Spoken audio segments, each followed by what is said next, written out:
Shalom and good morning.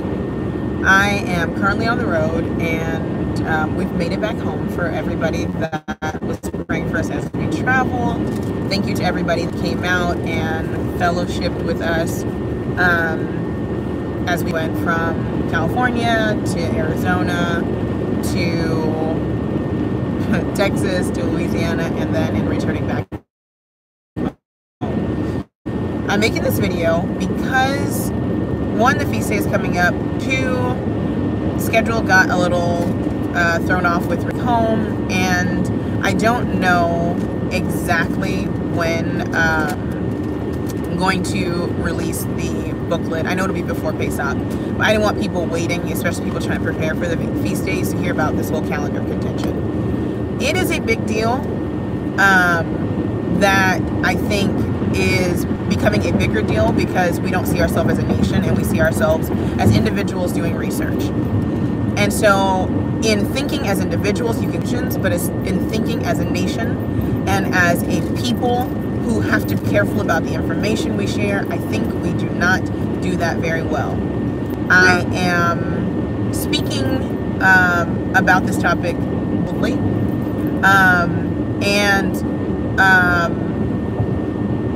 because it has been, I think the first time a calendar was introduced to me was about 5 or 6 years ago.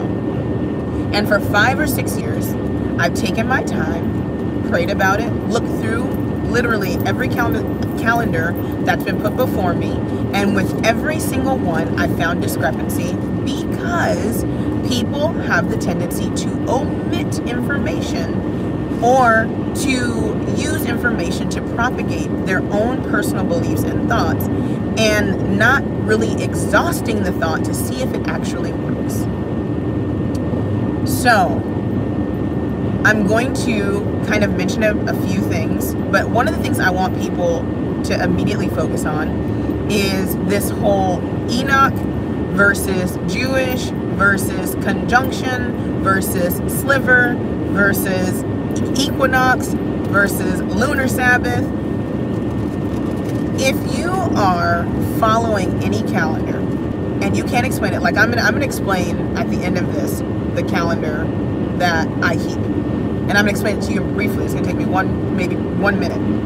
If you can't explain that calendar in a way that makes functional sense, using nature and those things created around you, and everything working together harmoniously, and it not moving on a natural basis, it doesn't work.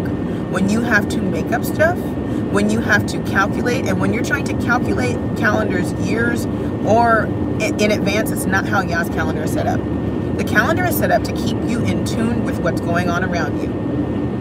Now, you can get a rough estimate of when things are going to be, because obviously we have apps and computers and things that do things, but the whole purpose of the calendar is to keep you in tune with what the Father has going on in nature and around you.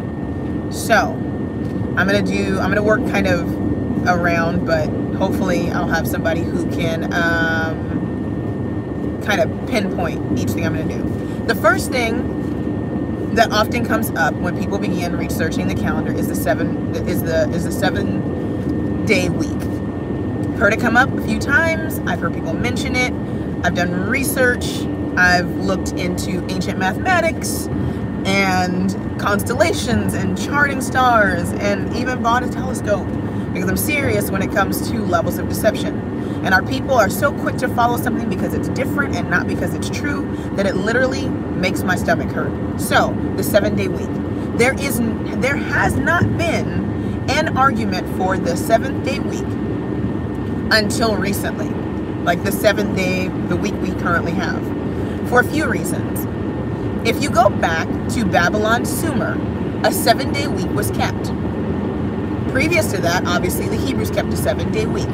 The 7-day week starts with the first day.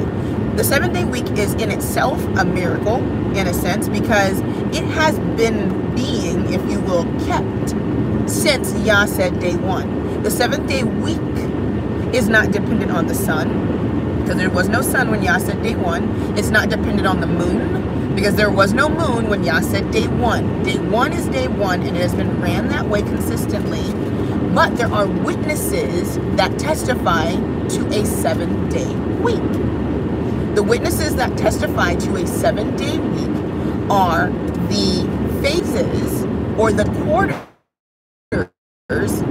that goes through. There's 4 major quarters that the moon goes through. It takes about 7 days. Okay? So, also, there are something called the Chaldean order that was put into place by the observation of a Eastern culture. We're not talking about whether it was Babylon or not. An Eastern culture that charted the relative velocity of each star and how long it took to take its chart and its path through the sky and return. And then they were put in descending order, and that's how you get what day of the week you're in. That 7-day week, using the Chaldean order, which uses obviously pagan god names for these planets or stars, was instituted by the Sumerians and the Babylonians and adopted by the Greeks and Romans. The Greeks and Romans did not change the 7-day week as a lot of people try and propagate. The Greeks actually had an 8-day week, and so they adopted the Eastern culture 7-day week from an Eastern culture and then applied it to their culture. So anybody's time change based upon adopting or having a 7-day week, it was them, because they kept a week. And how they kept their days, they actually organized them from A through H. That's how they kept their days of the week. So the Greeks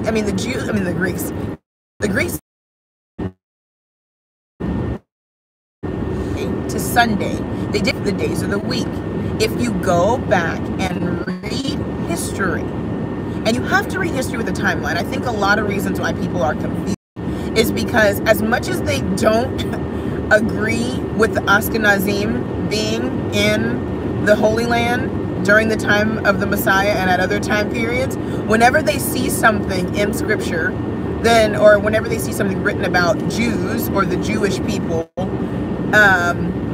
Jews, because nobody said Jewish back then when the Romans were around. When they were writing about the Jews, they think that it was talking about Ashkenazim, and they forget that it was talking about our people. One of the things that the Romans, when they initially came across, the Romans and the Greeks, when they initially came across our people, especially during the Maccabean period and different time periods when it was written, even in BC, before Hamashiach, they thought that we were a cult of Saturn, because we rested and did certain things on what they would call Saturn's Day. Saturn's Day, which is Saturday. The days of the week are named after, or have changed over time, but how we know them, they're named after gods, little g's. And so each day is associated with a god, or specifically a planet. Sunday is because of the sun, right? Monday, moon. Tuesday, Mars. Work your way through. Saturday, Saturn's Day. But it's not necessarily based upon the star in its, as it is relative to where it sits and its relative velocity, or the time it takes to move in and out of the constellations and come all the times. Okay? So that is the 7-day week. Go back through history. There is plenty of writing that tells us what people were doing, what day of the week it was on, and it's never been an argument. The 7-day week cycle literally starts on day 1 in Bereshit chapter 1. That's how we get our 7-day week. And you can see it testified by the moon, by the stars. It's all there. All right, next one, your moon. What is the function of the moon? The moon counts months and gives us the quarters of the month. The moon does not count days. I repeat, the moon does not count days. The sun counts your days. The moon gives you your months, and it tells you where you are in the month. Are you in the first part of the month? Are you in the second part of the month? Are you in the third part of the month? Or are you in the fourth quarter of the month? That is the function of the moon. It counts months. That's why if you are a lunar Sabbath keeper, then you will notice that there is this black moon portion that is not accounted for. And so you can't keep a continuous 7-day cycle. And so every month you're restarting the 7-day cycle. The 7-day cycle does not break. It is not broken. You don't see it anywhere in history since Yah instituted it. This is his world. He keeps certain things consistent for a reason so that we are able to find our way back to him. No lunar Sabbath. You can't keep a Shabbat at a new Shabbat every month, or you can't keep a 15, a 7 or 8, 15. It doesn't work like that. That's not how the Shabbat works. It's a consistent running 7-day cycle that has not been broken. If you find evidence of it, send it to me. But there isn't, because it's literally testified in what we saw in the sun and the moon and the stars, literally moving in certain motions and throughout certain constellations, giving us where we are in time in our 7-day cycle. 7 days you work, 6 days you work, 7 days you rest. That has been the Shabbat since Yah, literally before he actually laid the foundation for this world as we know it. All right, so the sun counts days, moon counts months. So how does the moon, sun, stars, and everything work in conjunction when it comes to our feast days? I'm giving it to you brief. This will be obviously a lot longer when I write it up. Maybe 10 pages instead of 5 minutes. Okay, so how do we reckon our new year then? The new year, right, is first signified in our seasons. Our calendar, the Hebrew calendar, does not move. There's no reason for it to move. So anytime you see a moving or necessity for intercalendary days, it's when you're trying to run this calendar in conjunction with the Gregorian calendar. The Gregorian calendar is the calendar of this land. It's a calendar you work on, right? So you need to know it. But it does not work. There's no, it has no bearing when it comes to Yah's calendar. Only thing you need to know is when on this calendar is this thing happening. But if you try to use this calendar, the setup, the squares, 30, 31, 30, any of those things, that's not how it works. It's not how Yah's calendar works. So, our calendar, Hebraically, if you want to know how you get to your new year, you don't need a leap year. Everything naturally happens on its own. The equinox is the signal that we are entering into spring. The equinox is not the new year. I'll say it again. The equinox is the signal that we are entering into the spring. It is not the new year. You don't start your new year on the equinox. Why? Because moons count months. You have to wait for the first sliver of light on the moon after the equinox. That's month 1. That's month 1. 14 days after that is a full moon, which is going to be your next signal. That is Passover. Equinox, first sliver of light, count 14 days, you have arrived at Passover. Why do you have to wait for the first sliver of light? Because moons count months. You cannot pick a random phase to begin your first month on, because then it throws off all the other feasts. If you haven't noticed, if you've been keeping feasts for a while, the feasts all fall on one of those particular quarters of the moon. So some start on the first day, and then some start on the 14th day. And they run like that because it is a visible signal, not in the sense of counting moon days. It's a visible signal that you've made it to the particular marker when that's supposed to be kept, and you can see it no matter where you are. Okay? Then you continue counting. Now, that does not mean that you start the whole year, the whole counting of the 7-day week cycle over when you get to month 1. Just like if, for instance, and I'll use this just as an example because a lot of us know this. January 1st is the pagan New Year, right? That does not always mean that it falls on Sunday or on the first day of the week. January 1st can fall on any day of the week. Why? Because the 7-day cycle does not stop just because the year started over. The 7-day cycle keeps running. It has ran consistently from Genesis till now. The 7-day cycle has not been broken. It's not an argument. It's something that is testified and it has witnesses. Okay. When it comes to counting days, rewind. I jumped off the moon. Go back to the moon. How do you know that the first sliver of light is the new moon and not the full moon? Because I know that's a thing as well. There's been this argument. I've heard it from like hundreds, dozens of teachers arguing this Chodesh, Yareach, right? Lavan, all these different words for moon.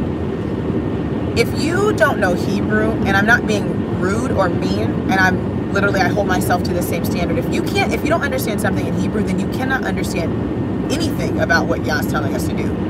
So there's been this argument that the word for moon is Yareach, and then the word for Chodesh is for new month. They're the same. They're literally the same. It's giving you synonyms so that you have observational evidence to be able to tell you how to know that this thing is a thing.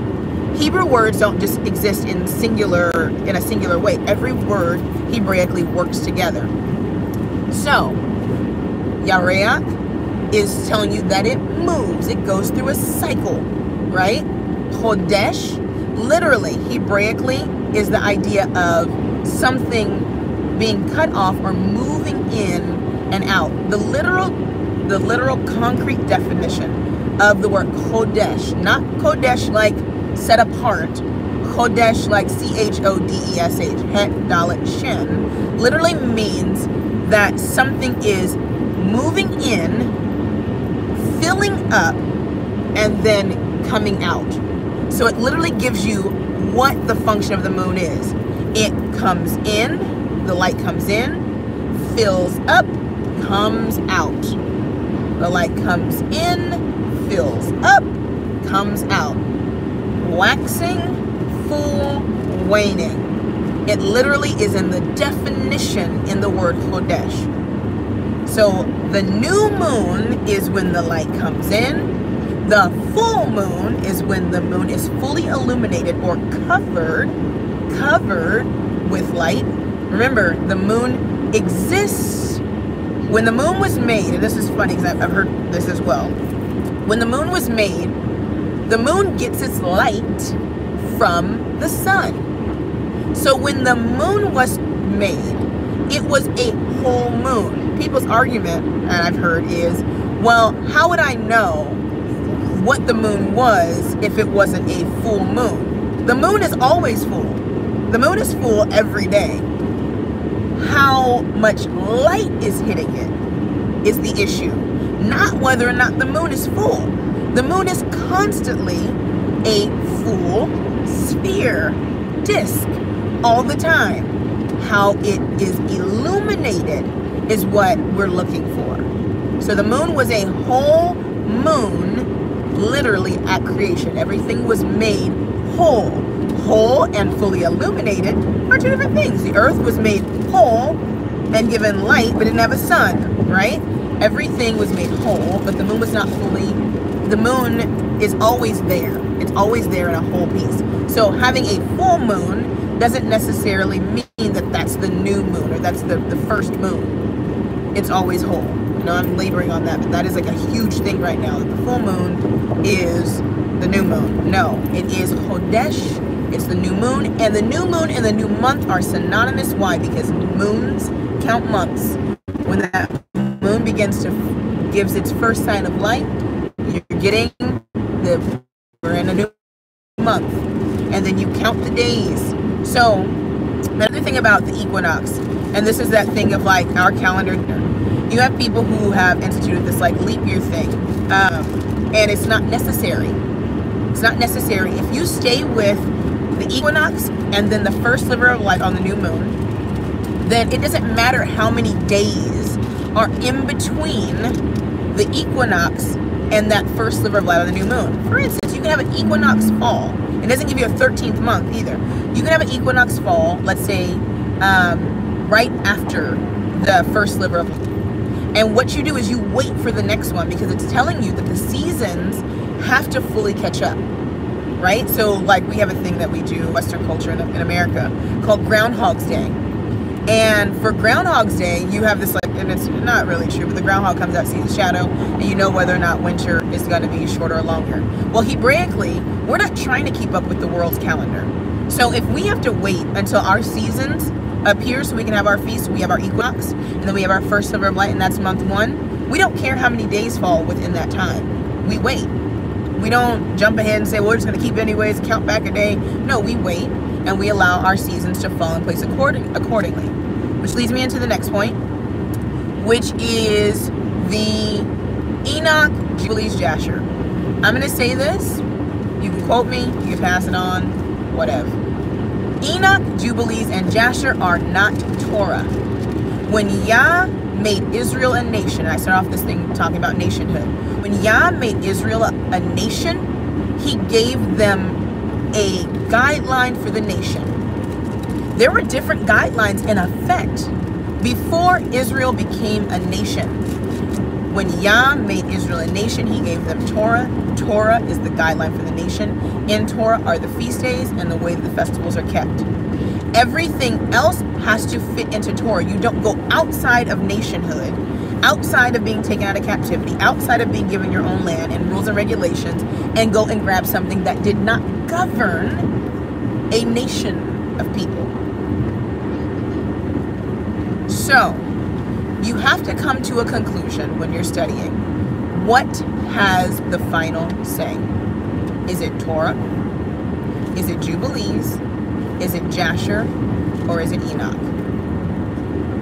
Yah chose Moshe to give the law, to be to give us Torah and in what he thought was important. He went back to Genesis when he told Moshe to write Torah, and he told him to write what was important. Now, either you can negate the validity of Torah, that's a whole nother conversation, but when Yah sat Moshe down and wanted him to give writing to a nation, he sat him down on that mountain and gave him what was important.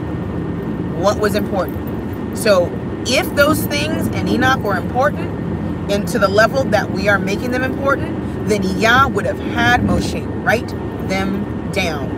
When he put those laws and that testament in that box called an ark, and he did not say, put this next to it or put that next to it. When he gave it, it was the final say. It's the same way that when Mashiach comes and he makes a statement about something, it's the final say. We don't have to hear what anybody else has said about it because he's telling you exactly what he wanted you to know. He literally says, I know there's a bunch of stuff out there. I'm making you a nation. Here's what I want you to know, and here's what I want you to do. I'm not taking out the historical validity. I'm just saying what I'm saying. It is also something that needs to be noted that when you're reading your Sefer or any other books, that when they give you Enoch, Jasher, and Jubilees, whether it's an apocrypha or not, it's not taken from an original Hebrew copy. There are no existent original Hebrew copies of Enoch. The oldest copy of the book of Enoch is Ge'ez. It's Amharic. It's a Ethiopian language. It's Shemitic, but it's not related to Hebrew in the way you think. There were not copies of Hebrew Enochs or Aramaic Enochs or found, I shouldn't say Aramaic, Hebrew Enochs found when they were finding the Dead Sea Scrolls. I also, because I am a mega conspiracy theorist, and I think that everything is a shot at nationhood. I'm going to keep mentioning that because it's so important that we get that in our mind. The way to disrupt nationhood is through division. When the Ashkenazim entered into the land by the Balfour Declaration in 1948, shortly, I don't want to get my dates mixed up, I believe shortly after that or shortly before that, around that same time is when the Qumran scrolls were found. When they found them, if you're being a good quick counterfeit, did they begin to change their way of thinking when it came in conjunction with those things? They went and they found the Bedouins and the Hebrews that were still in the land. So if you know people that live in the land, ask them. There were Hebrews still living in Israel, in Palestine, when the Ashkenazim came in 1948. There are still Hebrews living in Gaza and in areas of Palestine still today, even in Israel. They went and sought them and other Torah keepers who had been keeping Torah before the Ashkenazim came in to make sure that everything rectified. It seems like a strange coincidence that now the Hebrews that are scattered have begun to try to wake up, that the powers that be have handed us something that has caused so much confusion and division that we can't even keep feast days around the same time. And we're not concerned with natural order. We want to count 31, 30. We don't care about missing days, so we keep lunar Sabbaths and then throw out the extra days in the month, and don't care about a consistent 7-week Shabbat. We have all these different visions. Why? Because it disrupts nationhood. They constantly do that where, oh, okay, let me give this to the confused people. Most of us just began learning how to read less than 400 years ago. Most of us just woke up to the knowledge of who we are less than a year ago. And all of a sudden, we're calendar experts when there are people around the world that look just like us, worship just like us, and have not been taken into captivity, keeping a calendar. We don't want anything to do with what they're saying.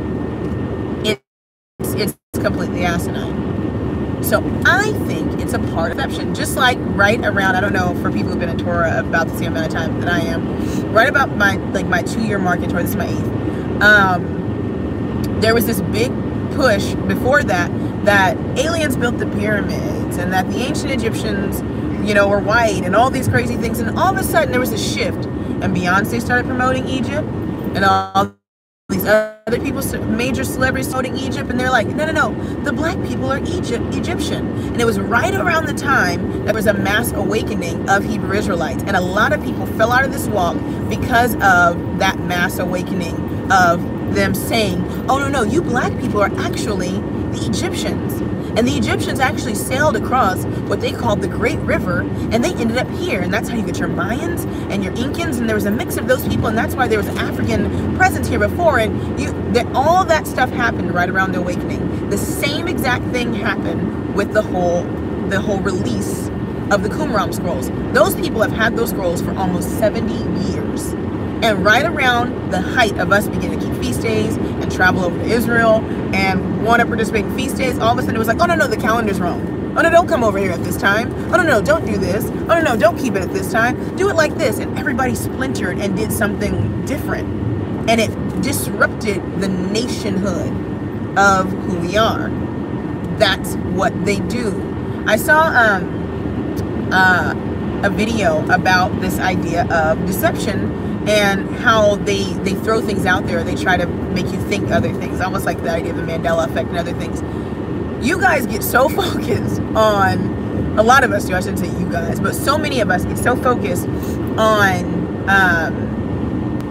what we think deception is, and then fall into deception at the same time. We hastily follow every wind, every ruach of doctrine.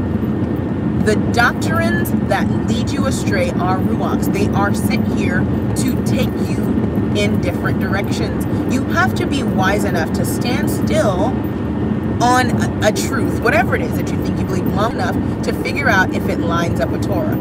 If many people who are following these calendars were honest, and that's why you jump from calendar to calendar to calendar, and I'm not coming for anybody, I'm just saying what I'm saying. It's because you have not read the whole Bible. I have read Enoch, and I'm telling you, there are parts of Enoch where I know they don't line up with Torah. For instance, Enoch, the book of Enoch, teaches that sin came in the world through Azazel. Torah teaches that sin came in through the world through one man, Adam. That is a huge, that's enough. That's enough as far as it's concerned when it comes to scripture, not history, but scripture. That's enough to throw the whole book away.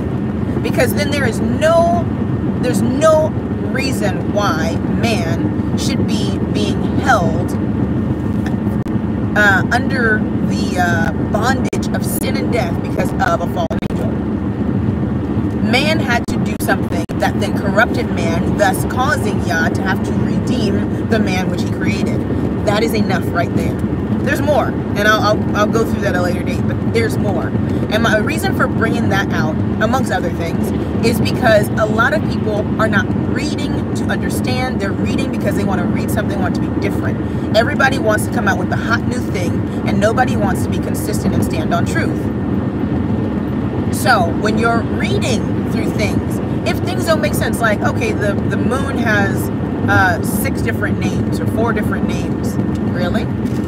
And what are those names? Because they're given to you not in Hebrew. When you look in Enoch, they're given to you in, I believe, Greek, or a transliteration of the language that the book was translated from. So what do you do with that?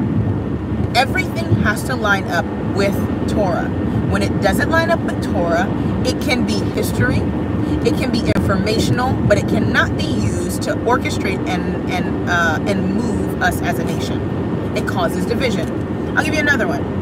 This whole thing about people who keep the Enoch calendar, who are keeping feasts on a new moon. I mean, on a full moon. Makes no sense.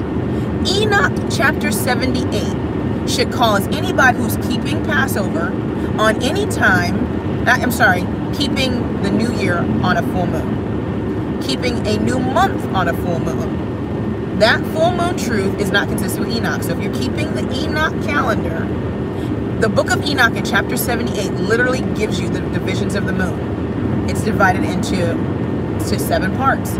And those 7 parts are divided in half. So it's 14 parts. And those 14 parts go and they fill up, and those 14 parts wane, and he gives it in such precision that historically it makes sense that at that time people still kept the sliver as the new moon. He literally says when the moon fills up to the 1/7 or the 1/7 part, that is a new moon. And then it's going to fill up 7 parts until it is full. And then it's going to wane. I mean, fill up 14 parts until it's full. And then it's going to go out, literally giving you the concrete definition for Chodesh. Okay? So if you're following an Enoch calendar and you're telling me that where the moon falls or the moon phases don't matter, then you missed Enoch chapter 78. And the reason why you missed it is because you heard somebody talk about what Enoch said about the calendar, and you heard somebody give a good presentation about the Enoch calendar, but you haven't really read what Enoch said about what was happening during the seasons. I'll put this out there too. The first time I came across this, it did the same thing to me, so I know for some people it's going to be a little shaky. Enoch, the only feast Enoch was concerned with was Shabbat. There were no feast days until we were a nation. So let it sink in. Let it sink in. Enoch's calendar was not telling you when feast days were, because there were no feast days until we were a nation. Let it sink in. So for those of us dividing our feast days based upon Enoch, about our feast days based upon Enoch's calendar, that wasn't the purpose of the calendar. Enoch had a bio-agricultural calendar that was used for times and seasons, to know when things were, to keep things in their proper order so that seasons didn't fall out of seasons, so you wouldn't be keeping, Passover in the summer, so that knowing when everything fell, it was a witness. So that when we became a nation, and then Yah did the magnificent work of giving us literally the first time he gave us what he thought was important, what Yah thought was important, not what we thought was important. When Yah gave us what he thought was important, he wrote it with his own finger. When Yah gave us the laws, statutes, and commandments and ordinances that he thought was important, he wrote them with his finger.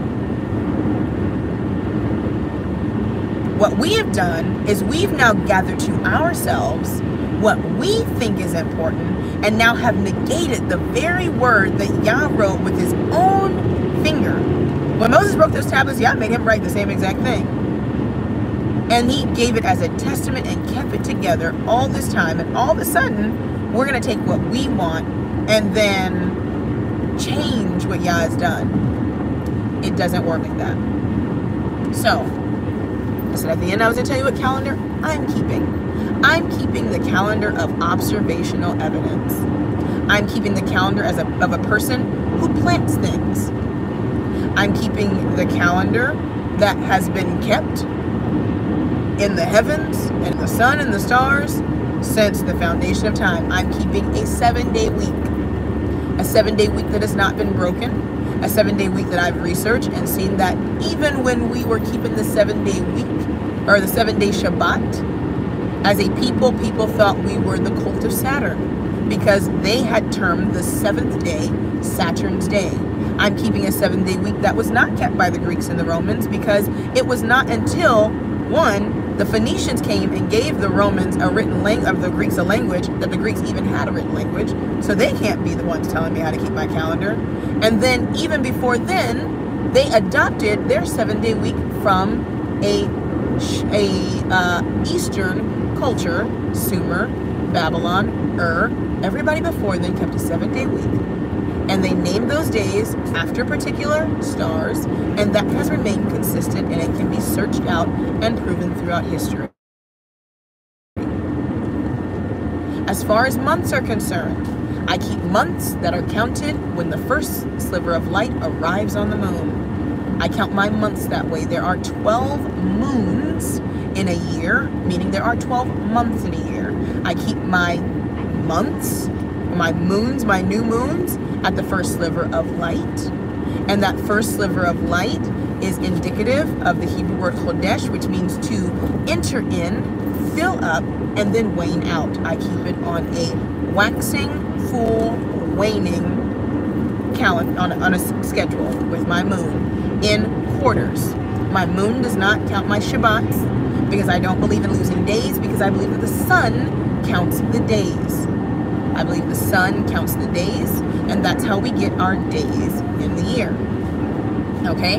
When it comes to the festivals of the year, I begin my new year at the new moon after the equinox, which gives me my month 1. And from the beginning of month 1, I count 14 days and I arrive at Passover.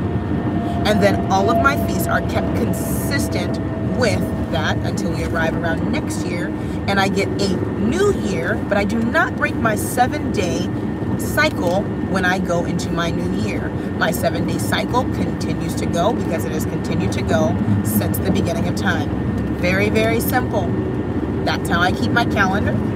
That's how it works. And I can verify those things using history, the Chaldean order, Ptolemy and his mathematics that were given to him by the Hebrews, the fact that the Romans actually kept record, and that's what Yah used them for, to keep some things on track. They were very good at record keeping, but also they testify of what we were doing during certain times. We also have Torah.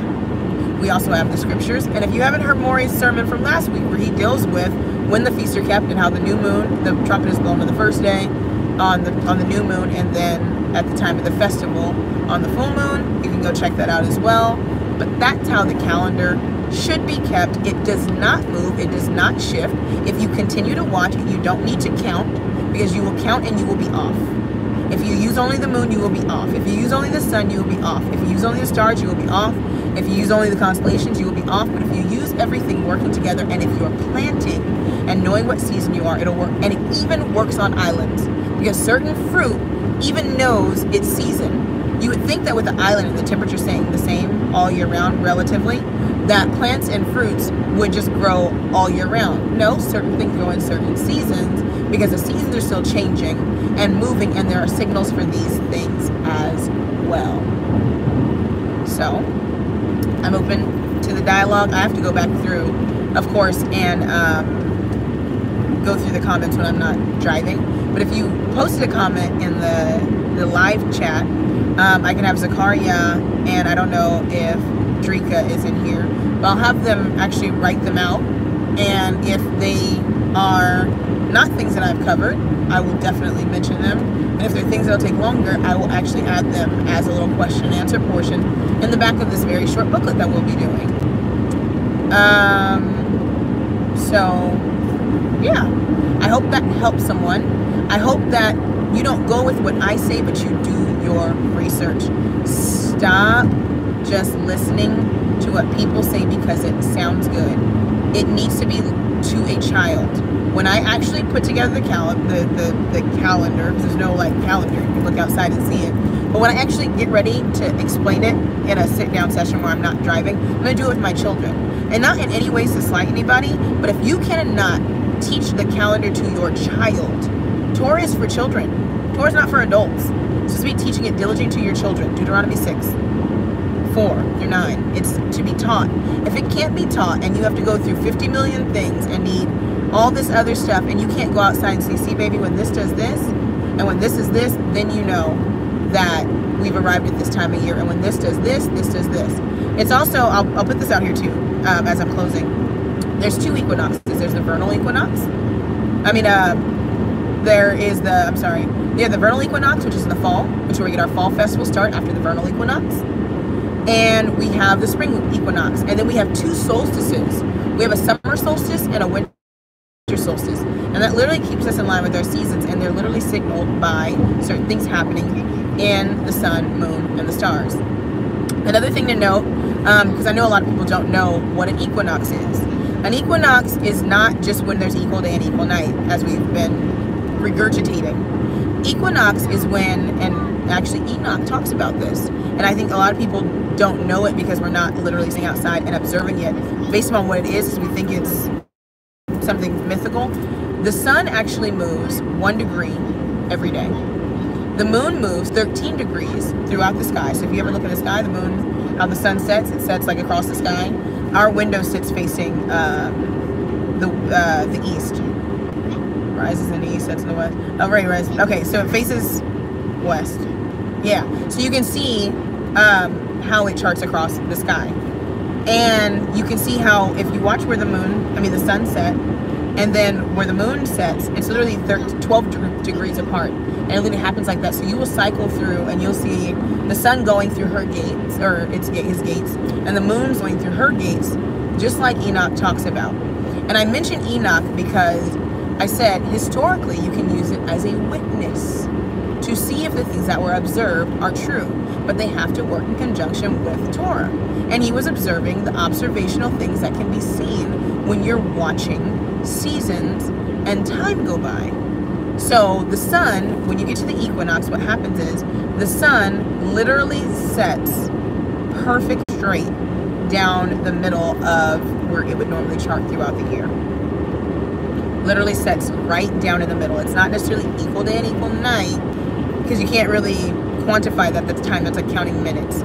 But literally, it's when it hits and it falls right between that space. So if you look at Stonehenge and a lot of the Mayan and Incan temples and places, sometimes they have like a hole or an opening. And when the light would hit straight directly through there, they would know that that was the equinox. That's why those things are set up that way. So, I just saw something.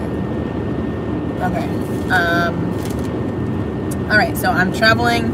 We'll revisit this. Zachariah and Drika, and I know Zachariah for sure is in here, will give me anything that I did not mention in here. And I'm challenging. It's not to be additionally contentious. I'm challenging you to do all the things that are necessary to know how a calendar works. If you're not planting a garden, then you don't know what grows and what doesn't, what season we're in. You can ask and you can look, but literally get all hands in before you start teaching something. Because when you begin teaching something, you hold yourself accountable, and if you're leading people astray, whether you're doing it knowingly or unknowingly, you are putting yourself in a position to literally have twice the level of condemnation of everyone else, as it says in Scripture. So jump into the position of teaching somebody to do something a certain way.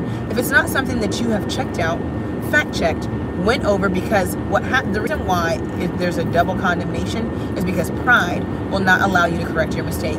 If you have made a mistake, or if you are not sure and you've been teaching something, apologize. Tell people you've done it wrong. Tell people, hey, I've done it wrong. I have not said anything about calendars because I literally want to give everybody a fair shot at showing me what made sense to them. But at the end of the day, you have to come to some very hard conclusions, and you can't keep letting Israel be divided as a nation, a divided nation, because of something that somebody said that they didn't fully understand or didn't fully work out, and now it's causing haywire amongst our people. So, oh, Daniela, I didn't know if you were in here or not. Okay, so definitely, if you were keeping track of things that I did not say, if I mentioned the things and people just ranted on